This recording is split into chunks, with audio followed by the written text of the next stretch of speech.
Hello students, my name is Deepak from RK Memorial Senior Secondary School Sojat road. Today I am going to discuss human evolution।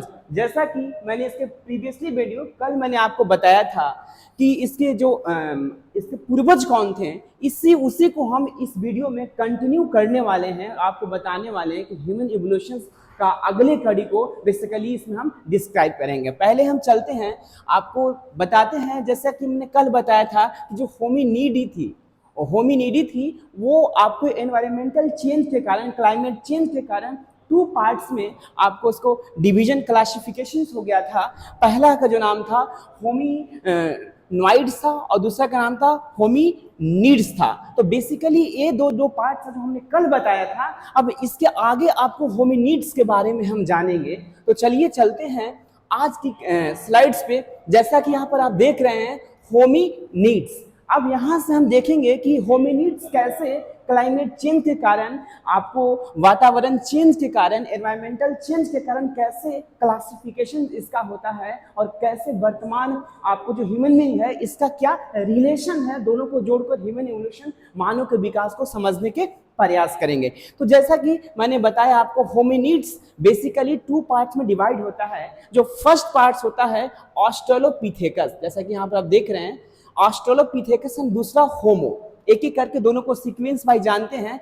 Australopithecus का जो मतलब होता है वो दो अलग अलग लैंग्वेज और दो अलग अलग वर्ड से बना है। जो इसका पहला जो आपका लैंग्वेज है वो आपको लेटिन से बना है, जिसका अर्थ होता है सदन, मतलब दक्षिण। दूसरा जो वर्ड है पिथेकस, जिसका अर्थ होता है एप्स यानी वानर या कपी, जो ग्रीक वर्ड से बना है। इट मीन्स कि हमने आपको बताया था कि ऑस्ट्रेलोपिथेकस का जो डिस्कवरी हुआ था वो सदर्न अफ्रीकन कॉन्टिनेंट में हुआ था, ओडुबाई गॉर्ज में। तो वहीं पर, क्योंकि सदर्न में दक्षिण आपको अफ्रीका में हुआ था, तो इसीलिए इसको दक्षिणी मानव के रूप में या दक्षिणी कपी या एप्स के रूप में इसका नाम रखा गया। ठीक है, अब देखते हैं इसकी कुछ फीचर्स क्या था। इसके फीचर्स में इसका स्मॉलर ब्रेन था, ब्रेन बहुत छोटा था इसका साइज में। इसके अलावा हैवियर जॉ था, इट मींस जो जबड़ा था वो बहुत बड़ा था। इट मींस आप देखेंगे इसके अलावा लार्ज टीथ था, दांत बहुत बड़े बड़े थे।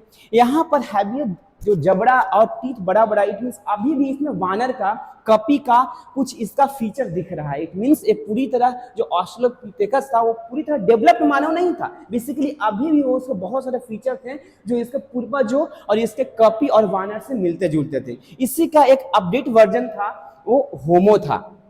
देखते हैं कि होमो का अर्थ क्या होता है। होमो बेसिकली लेटिन वर्ड से बना है, यहाँ पे लेटिन वर्ड से बना है, जिसका अर्थ होता है मैन, मतलब आदमी।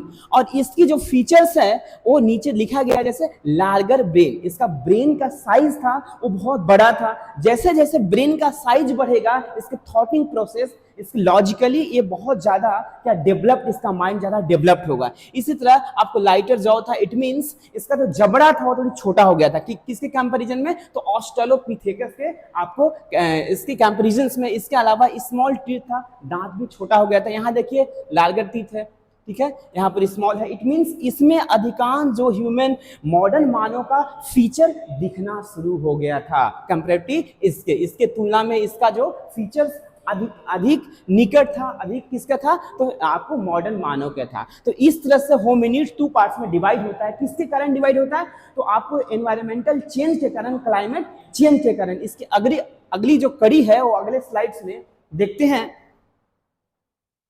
जैसा कि यहाँ पर होमिनिड्स, इसी का आप थोड़ी सी डिटेयली चीजों को देखेंगे। जैसे उसमें पिछले स्लाइड्स में होमिनिड्स के बारे में ही देखा था कि टू ब्रांच में डिवाइड हो गया था।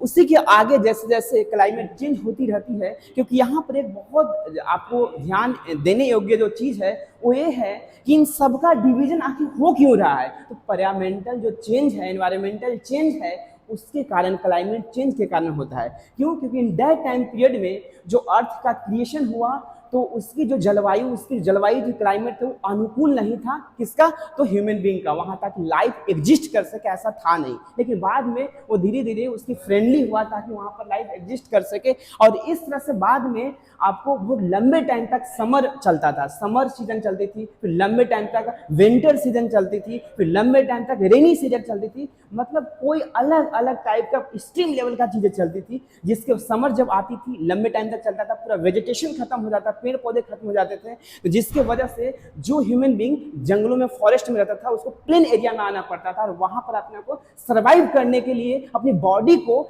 जो बाहरी जो एक्सटर्नल जो चेंज आ रही है उसके अकॉर्डिंग अपने आप को ढालना पड़ता था, एडजस्टमेंट करना पड़ता था, और जो उस पर्यावरण में ढलता नहीं था उसकी विलुप्त हो जाता था, उसका उस स्पीसीज प्रजाति का डिक्लाइन हो जाता था। और जो अपने आप को एक्सटर्नल चेंज में उसको अडॉप्ट कर लेता था, ढाल लेता था अपने आप को, वही आगे, वही स्पीसीज, वही प्रजाति आगे उसकी जो वंशज बढ़ता था। तो इस तरह से होमिनिड जो था, हमने बताया कि इसके बहुत सारे यूनिक कैरेक्टरिस्टिक आती है जो आगे मॉडर्न मानव से मिलती जुलती है। इसके अलावा कंटिन्यूअस मैंने बताया कि ऑस्ट्रेलोपिथेकस और होमो दो ब्रांच में होमिनिड्स आपको डिवाइड हो जाता है, और इसके कंटिन्यूअस इसकी जो क्लासिफिकेशंस और पैरामेंटल चेंज होती रहती है, जिसके वजह से आपको इसकी ब्रेन कैपेसिटी जो है होमिनिड्स का वो इंक्रीज होता है, और लगभग आपको 2.3 मिलियन ईयर एगो एक नई आपको स्पीसीज का प्रादुर्भाव होता है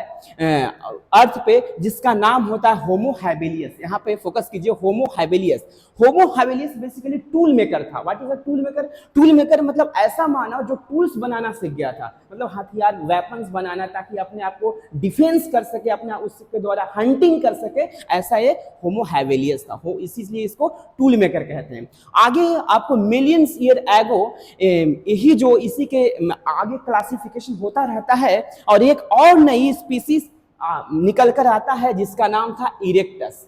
इरेक्टस, इरेक्टस का अर्थ होता है इरेक्ट यानी खड़ा, सीधा, मतलब इसकी जो बैकबोन था, बैक इरेक्टस एक नई ऐसी प्रजाति आती है जिसकी बैक वो रीढ़ की हड्डी सीधी होती है, उसी के इसीलिए इसको इरेक्टस कहा गया। नई स्पीसीज आई, इरेक्टस कहा गया।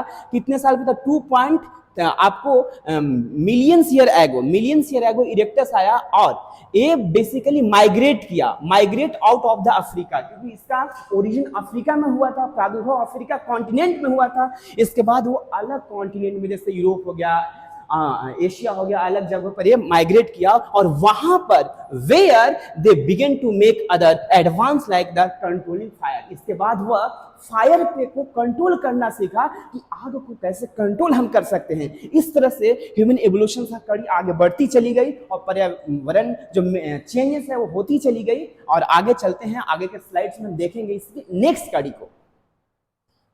तो जैसा कि आप आगे के स्लाइड्स में देखें, यहाँ पर एविडेंस मतलब जो कुछ भी हम आपसे बातचीत करेंगे, डिस्कशन करेंगे, on the base of evidence के आधार पर करेंगे। जो हम बोलेंगे वो हमको आपको बताएंगे कि इस एविडेंस कहाँ से मिलता है, इसके साक्ष्य कहाँ से मिलता है। तो जो हमने अभी तक बताया उसका एविडेंस को देखते हैं। तो होमो हैबिलियस आपको बताया, तो होमो हैबिलिस स्पीसीज था, इसका एविडेंस, इसको टूल मेकर बोला जाता था। आपको ओमो इथियोपिया, आपको एक कंट्री है अफ्रीका कॉन्टिनेंट में, वहां से इसका एविडेंस मिलता है। इससे एज वेल एज इसके साथ ही साथ आपको बताया था ओडुबाई गॉर्ज, ये तंजानिया अफ्रीका कॉन्टिनेंट में ही एक देश है, वहां भी इसकी एविडेंस साक्ष्य मिलता है। और जिसके बेस पे कहा जा सकता है कि जो आपको होमो हैबिलियस इस दुनिया में, इस वर्ल्ड में आपको हजारों वर्ष, लाखों वर्ष, अरबों वर्ष पहले एग्जिस्ट किया करता था।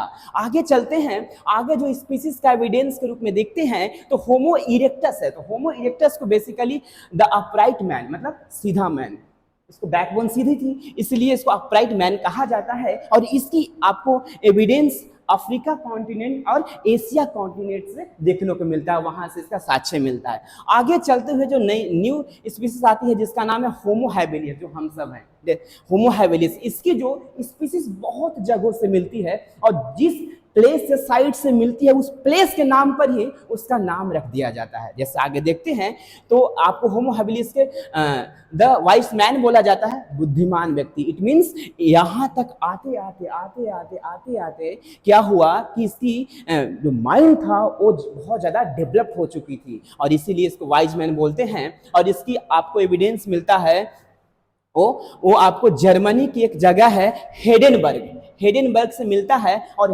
हेडेनबर्ग से ही मिलता है। और क्योंकि जगह के नाम हेडेनबर्ग है तो इसी के नाम पर उसको नाम क्या रखा जाएगा, तो होमो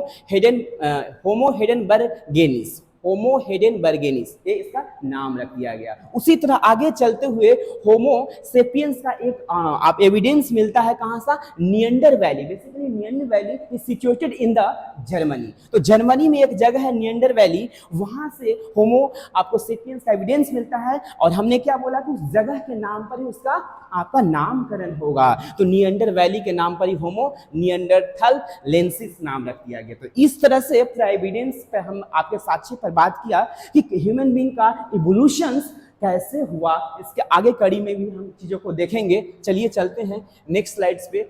जैसा कि यहाँ पर आप देख रहे हैं पॉजिटिव फीडबैक मैकेनिज्म। तो लेकिन यहाँ इसको अगले वीडियो में करेंगे हम। इसकी इतना इन्फॉर्मेशन इस वीडियो में दिया जाएगा, इसके अगले इन्फॉर्मेशन हम अगले वीडियो में करेंगे। Thank you so much.